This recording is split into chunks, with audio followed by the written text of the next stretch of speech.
The following is for information purposes only and should not be considered investment advice. All opinions and views expressed by the contributors to this podcast are in a personal capacity only. They do not represent the views of Progressive Equity Research or any other organisation mentioned in this podcast.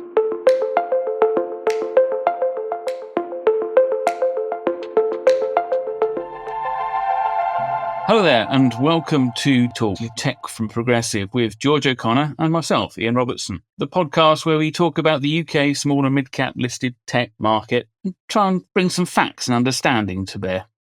George, good to see you again. How have things been? Hey there, Ian. Really good. Thank you very much. Q4 has been abating. I'm starting to notch up the sleep hours again. Anyway, more importantly, how are you? What have you been up to this week? I've been a bit quiet on the blog front, but there might be something coming out in due course. But I've been trying to get my head round a couple of companies, Oxford Metrics, which is a classic hardware case, and also FD Technologies, which almost a classic software case. I mean, these are both really interesting global TAM cases. What's your Oxford Metrics investment view? The Oxford Metrics situation is that they've had a tough year. They are a leading player in a number of areas related to movement capture technologies, but there's only so far they can go. They have leading market shares. When these markets take a downturn, there's not a lot that they can do. And classic hardware story, they've seen some downturns, they take the hit. The most important market for UK investors that they look at or exposed to is the video gaming market, where they supply the motion capture software and systems that allow people to move between here's an actor moving and then putting that into a sort of software so that the software can understand and create better movements for the created characters. Ian, do you want to use the metaverse word? No, please. I'll move myself back from metaverse because that's so 2022. And we are AI now. And AI is an interesting element to the Oxford Metrics story because it's a machine learning company, effectively. If you're taking all this data, watching something and seeing how things move and understand how things move, you're processing that data, you become machine learning. But the interesting thing that this company has done, having been a company focused upon what could be described as constrained markets for quite some time, and always being a great company, but the markets aren't big enough to give perhaps fund managers what they want. It's using the proceeds that it's got from its Yotta disposal about 2 years ago now to build a business in smart manufacturing. So all the skills and understanding of how things move from what could be described as a health, engineering, product development, video game development, movie development, into a slightly far wider, far bigger market of smart manufacturing. It's made some acquisitions, a thing called IVS about a year ago, and very recently a company called Sempra. And it's watching things as they're being made, constantly seeing what is happening with that product being made and saying, oh, that's right, that's wrong. Previously, this whole metrology market has been very much, we stop the product, we look at it, we check it, we move on. Whereas if we can do things in motion, we don't have to stop the production line. We don't have to slow things down. Things can happen at a rapid pace, and quality assurance, compliance, all these kinds of tests can go online in the manufacturing process. I'm reminded of Samsara actually taking the technology back a little bit, more of a sort of a classic IoT monitoring company. They printed Q3s. I mean, they're banging there. And that is all about the industrial world and your use cases in monitoring, in predictive maintenance. I mean, they're doing 36% revenue growth, storming along. Is the story in Oxford Metrics, the pivot from entertainment into the industrial vertical has taken too long? They weren't sort of decisive enough. The channel isn't there enough. They're not committed to it. Well, it's been two elements. First of all, the resources really haven't been there to sort of make the acquisition spree drive that they're on at the moment. They're really only been able to do it because of this Yotta disposal. That got 50 odd million pounds. So that's more than enough to get Oxford Metrics on the process of buying a series of small companies, buy and build strategy into this area, understand how the business works. It's not going to be the global leader, but it is over time. It has a transition between being a company that's constrained by the adoption levels. Part of the issue now is that, as you're saying, with Samsung, they're adopting. They understand. The technology is there. The understanding from the customers is there. Ooh, what happens if I put the production line monitoring and put machine learning into that? What happens if I put these kind of big data AI technologies in? Hopefully, it's going to be part of that explosion over the next few years. We shall see. But as I say, for me, it's a classic hardware, electronics and engineering story, and it can go out and build into these markets bit by bit. The companies are out there that it can acquire, and it can replicate what we see at companies like Halma, Discover IE, Victrex, Judges, even good old Oxford Instruments. The ability to go out and be a classic compounding conglomerate, dare I say that word. In that sort of, I hate to say, sort of, the management's ability to execute. Any views in terms of the team? I know there have been some changes there. Are they settling in? Do they have that ambition? Are they hungry enough, do you think? I think there is a hunger and a drive there. The new chief exec was the chief exec of Vicon subsidiary, so she's been there for years. The new CFO, she has an understanding of larger companies as well. So she will bring that experience to bear in perhaps some slightly more structured and process and systematic business or group as a whole. The concern, of course, is that it's not long with us.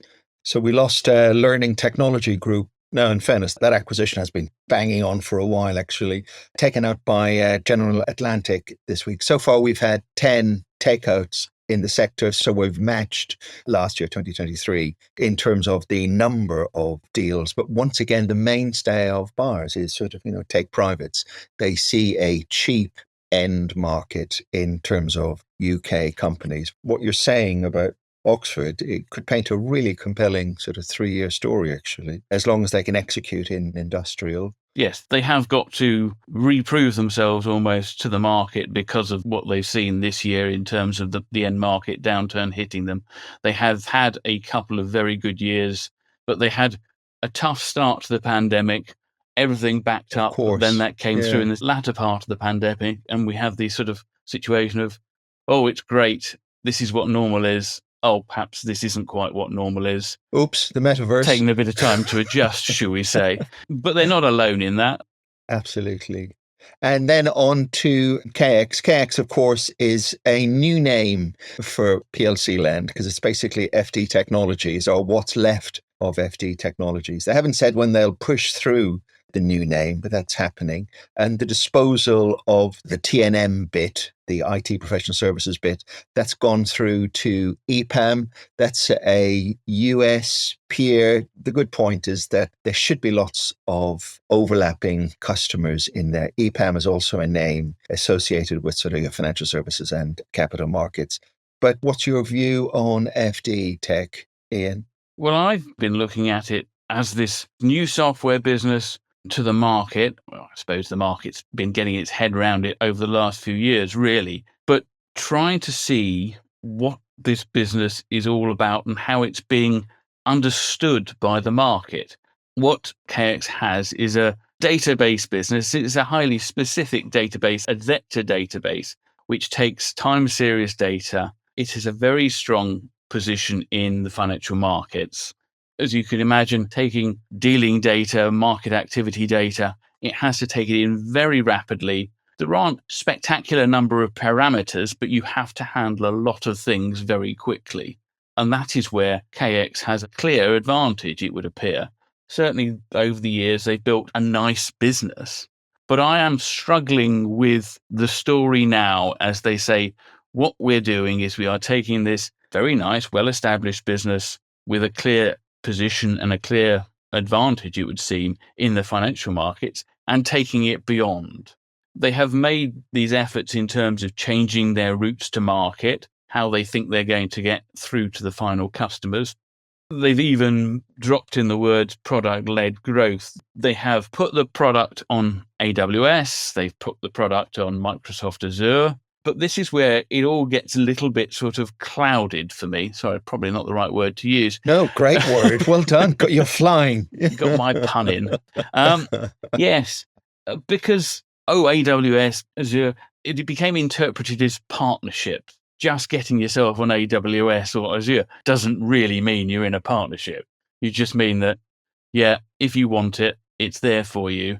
This isn't Microsoft going out banging on people's doors. They're not going to make any real serious sales effort at all. They're selling server time. They're not selling the product. And as far as AWS, they're selling server time. They're not selling the KX database.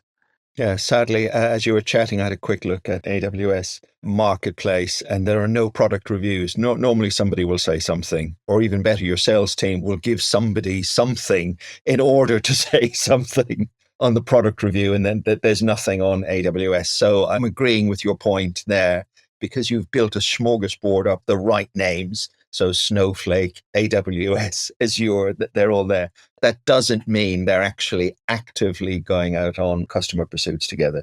You still need to work the crowd. You still need to work the crowd. And going back to the last set of numbers, we had one before the recent ones. They thought they had a pipeline of sales come through, and lo and behold, it wasn't quite as healthy or as robust a pipeline as they thought. That is correct. At the same time, if I can sort of back us up on this, you spoke about the use case in terms of capital markets, where if we go back to our big data school, you get and the 3 V's, and absolutely the key to them was velocity. So small bits of data, and you're shooting it out because that's what you want, and time stamped because that's what you want in a sort of high frequency trading environment. But that end market fell away. And then you talked about the exposure into new verticals, which they've tried. Going back to the print from a couple of weeks ago, of the 40 odd million of revenue, 30 was still in capital markets. So they've made some progress in terms of expansion into new verticals, but it hasn't been a complete success. But for me, the other thing is, we go back to how LLMs are designed, and they're all designed with this idea of similarity. So it's not right and wrong, it's similarity, which is where the whole hallucinations issue comes from. And then when we get into and say, well, what's the difference between a vector database and, your classic columnar database? And there we come back to, it's all about similarity again. So you could argue over the past 2 years, the team in there has been massively distracted looking for LLM-based use cases where they absolutely have an opportunity. But at the same time, their anchor clients being in, trading environments, in capital markets, where the macro has been deteriorating on an ongoing basis. So for me, a little bit like your Oxford story, in terms of, do you think, Ian, that they are adequately funded to get them in one leap? Jack is free, rarely happens, except in Panto. Oh, no, it doesn't. To get into newer vertical markets, can they do it organically? Well, I'm not sure if we need acquisition to get us to market access, and that's a bit hardware, electronics, electricals type market. The way at this stage for this company may well be to just spend marketing money. But Yes. The issue we have is the question of, what is the real market size? What is the serviceable, obtainable market? Right. It almost smacks of Wandisco, dare I say it, in that we have a nice company with a nice product. You come to the market, you explain to the investors, this is what it is doing in this huge market, and this is where we are. And sometimes perhaps the wrong end of the stick gets grabbed, should we say, and people say, well, this is the total addressable market. And they think about the company in terms of the total addressable market, not the serviceable, obtainable market, the one that's really relevant. And I find that this company is sort of almost a classic British case where, great, here's your valuation. This is your valuation, which the market is placing upon its understanding of what is the addressable market. And it's the big addressable market. But on the other side of the coin, it says, well, actually, you've done this deal. You split the business up. Here's a few tens of millions of pounds. Off you go. Well, sorry, boys and girls, but a few tens of millions of pounds isn't going to cut it. You need a lot more than this. That there are two fundamental issues that you're talking to. First off, in terms of addressable market, so big pain point, but does anyone want to solve the pain point? Yeah. I.e. the Wandisco challenge. And now the second one, in terms of funding as an ability to execute, which in fairness, if there's been a lesson over the past 2 years, it's been funding as an ability to execute. They will use funding aggressively in order to execute on market opportunity. But how long does it take to sell into these markets? We don't know. As we've seen with the AWS, Microsoft pipeline issues earlier in the year, how much does this company really need? How much is the market willing to allow it? The timescales don't really tie in. You've got to go out and spend this money, and then months, years later, you're going to see it come through. Well, hopefully not years later, because this is in the AI world and we should be seeing it faster. We're also seeing it in terms of the private peer group. So there's a company called Pinecone, bit of a darling in terms of the vector world. Now, at the same time, in terms of the vector world, KX rules the roost. It is the world's favorite. Anyway, one of the sort of the chasing pack, a company called Pinecone, in the past 3 years, it's grown from 5 million to 16 million to 27 million. So there is growth there. And they have no anchor in terms of the legacy customer base in capital markets. So other people are growing into the opportunity. Now, you can't say, George, yeah, hockey stick, but it's a small hockey stick. It's not enough of a hockey stick to interest me. At the same time, do you have any view in terms of, is a London listing the correct place for a company like KX? Well, if we took it to the US, we know it would be lost. Correct. It's too small for a NASDAQ listing. Yes. Could we take this into a private equity market? No. We can't. This isn't the situation that private equity, in terms of what we think of screwing the cash out of the business, that's not for them. Is this a VC business? Well, this business has been around for a while. It's an established business in some ways, but in other ways, what we're looking at for KX is not an established business. It's a startup in the non-financial world. It's not a traditional VC investment. Agreed. So why not keep it on this market? And then can I also say to you, you hinted earlier that you thought it was a bit expensive. And what we've seen over our 10 takeovers is that they're buying large and they're buying cheap.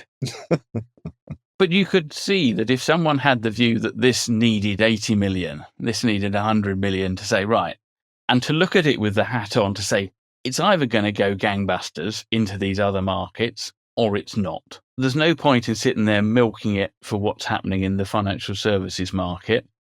You've got to go out there and give it a go.